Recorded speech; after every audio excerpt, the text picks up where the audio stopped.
con sus 10 minutos de reputación. Episodio Puedo ver número claramente 2. que la estrategia de Chris es el enredarme haciéndome que lo persiga por todas esas escrituras. Es una muy buena estrategia, no sé ni por dónde comenzar. Voy a conceder para comenzar que los primeros cristianos sí se estaban reuniendo en el primer día de la semana. Sabemos cómo sucedió y conocemos la evolución de cómo pasó. Pero solo porque dice que se reunían en el primer día, amigos, también dice que se reunían todos los días. Ellos se estaban reuniendo cada vez que podían. Se estaban reuniendo para recordar las cenas del Señor y para congregarse y recordar al Mesías, pero solo por eso no significa que estaban anulando un mandamiento. Es básicamente lo mismo y por el derecho, déjeme yo digo esto, si mi oponente tiene la razón y la ley ha sido abolida y mi oponente quiere hacer el tema sobre eso, lo cual es una parte de lógica a la cual ir, digamos que yo lo entiendo, pero el error que él está cometiendo es que los 10 mandamientos son parte de la ley de Dios, donde el Shabbat es el cuarto mandamiento. Entonces, si mi oponente tiene la razón y la ley de Dios está completamente anulada y abolida, entonces podemos cometer adulterio, podemos matar, podemos hacer todo lo que queramos porque no hay ley. Tanto es, quiero apuntar a mi oponente a primera de Juan 3:4, donde dice que la definición del pecado es esto. Pecado es la transgresión de la ley de Dios. Entonces, si Cristo tiene la razón y la ley de Dios está abolida y no tenemos ninguna otra definición de lo que pecado es en toda la Biblia, entonces tenemos una pesadilla teológica en nuestras manos. La organización baptista en los últimos 50 años se ha gastado más de $2 billones hablándole a la gente de Jesús, lo cual es algo increíble que yo apoyo al 100%. Pero entonces, ¿para qué le estamos hablando a la gente de Jesús si en verdad la ley de Dios está completamente abolida y completamente anulada? Si la ley de Dios está abolida y no hay definición de pecado, no hay razón de decirles que necesitan a Jesús. ¿Cómo para qué? ¿Por haber quebrado algo lo cual no existe? Yo les sugiero que hemos estado leyendo las escrituras incorrectamente, no hemos entendido bien la definición de pecado en el primer siglo y las expresiones idiomáticas y la ley oral y todas esas cosas. Y yo creo que esta es la razón del porqué. Cuando Pablo dice bajo la ley, la frase bajo la ley, eso no es una palabra en español que significa que no estamos bajo la ley de Dios, que no la tenemos que guardar. Era lo mismo que en el español de hoy, era una expresión legal que significa lo mismo que significa el día de hoy. La constitución de este país no está abolida, amigos míos. Si tú el día de hoy estás bajo la ley, la rompiste, hiciste algo. Estás bajo la penalidad de la ley. Lo que Pablo dice es una expresión idiomática hebrea del primer siglo que dice que tú no estás bajo la penalidad de la ley. Dios no vino a remover lo que él llama su palabra, lo cual terminó haciéndose carne. Él vino a remover la penalidad. Por eso es que dice en Colosenses capítulo 2 que lo que fue clavado en la cruz fueron los decretos contra nosotros, no la ley de Dios, amigos míos, porque si no tenemos a Pablo bien esquizofrénico diciendo que él confirma la ley de Dios, la cual mi oponente dice que está clavada en la cruz.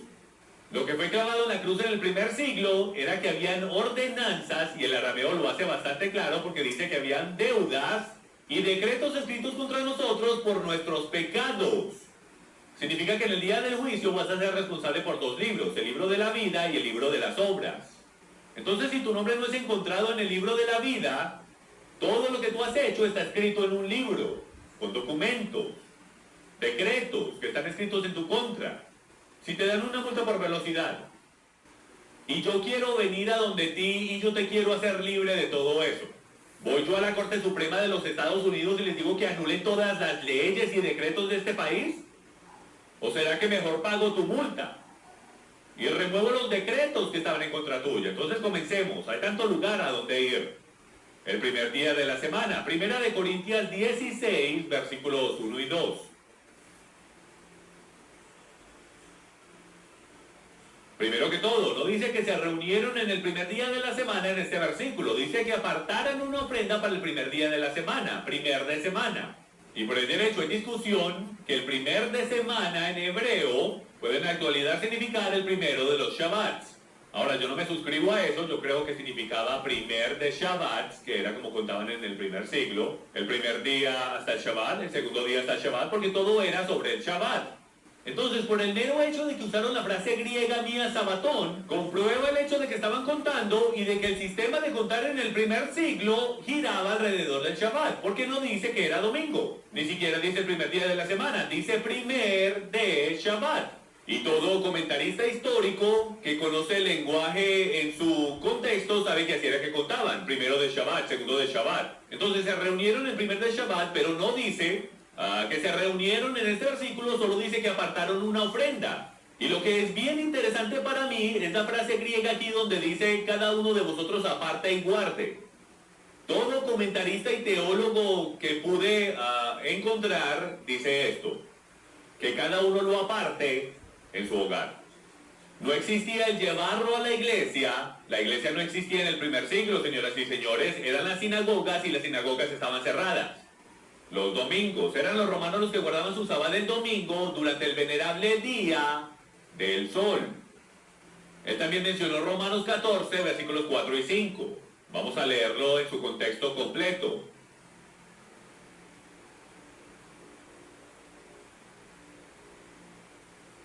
Dice, ¿quién eres tú para juzgar al criado de otro? Para su propio amo está en pie o cae, y en pie se mantendrá porque poderoso es el Señor para sostenerlo en pie. Uno juzga que un día es superior a otro juzga iguales todos los días, cada cual esté plenamente convencido según su propio sentir. Estamos supuestos a creer que en Shabbat, de que ni siquiera hay un debate en el primer siglo de cuándo es el séptimo día, pero estamos supuestos a creer que hay un debate, un fuerte debate en el primer siglo de cuándo se debe de guardar el Shabbat. Si leemos este contexto cuidadosamente y entendemos la cultura, podemos entender que el debate era sobre ayunar. Este debate era porque se ayunaba 2 veces a la semana, los fariseos lo hacían en un día y los saduceos lo hacían en otro día. Esto era un gigantesco debate sobre qué grupo tenía la razón y el contexto nos lo deja saber.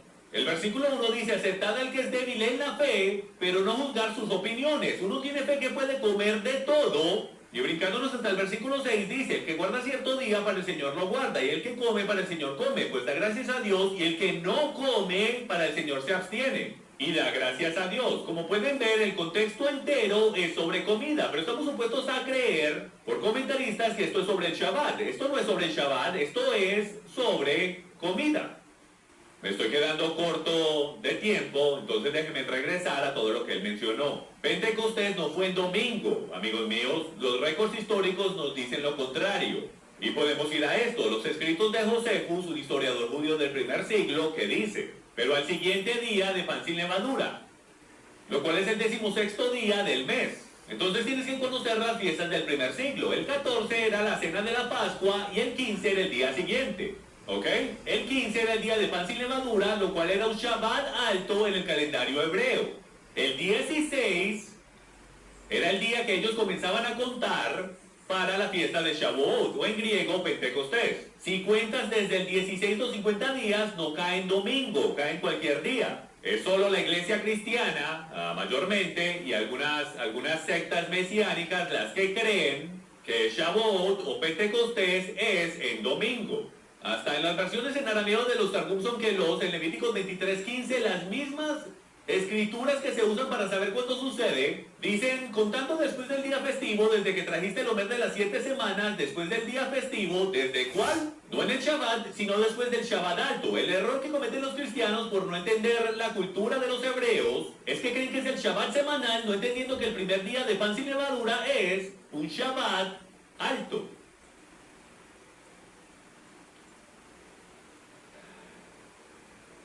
Efesios 2:14, esta es una buena, mucha gente malentiende este versículo. Entonces voy a ir a través de este versículo bien rápido por falta de tiempo, pero todos los versículos a los cuales mi oponente ha hecho referencia, cada uno de ellos están siendo malentendidos y tengo varias enseñanzas que hablan sobre el tema. Porque Él mismo es nuestra paz, quien de ambos pueblos hizo uno, derribando la pared intermedia de separación, aboliendo en su carne la enemistad, la ley de los mandamientos expresados en ordenanzas.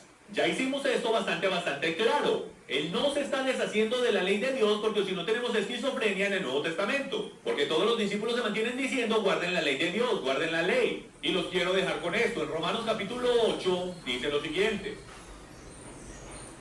Dice esto. Por consiguiente, no hay ahora condenación para los que están en Cristo Jesús, en Yeshua HaMashiach, los que no andan conforme a la carne, sino conforme al Espíritu. Porque la ley del Espíritu de vida en Cristo Jesús te ha libertado de la ley del pecado y de la muerte. Pues lo que la ley no pudo hacer ya que era débil a causa de la carne, Dios lo hizo enviando a su propio Hijo en semejanza de carne de pecado. Y como ofrenda por el pecado, condenó al pecado en la carne para que el requisito de la ley se cumpliera en nosotros. Que no andamos conforme a la carne, sino conforme al Espíritu. Porque los que viven conforme a la carne ponen la mente en las cosas de la carne. Pero los que viven conforme al Espíritu, en el Espíritu. Porque la mente puesta en la carne es muerte, pero la mente puesta en el Espíritu es vida y es paz. Y dice que la mente puesta en la carne es enemiga de Dios porque no se sujeta a la ley. Gracias. Bien. Episodio. Chris Roseborough hará su reto. Episodio número 2.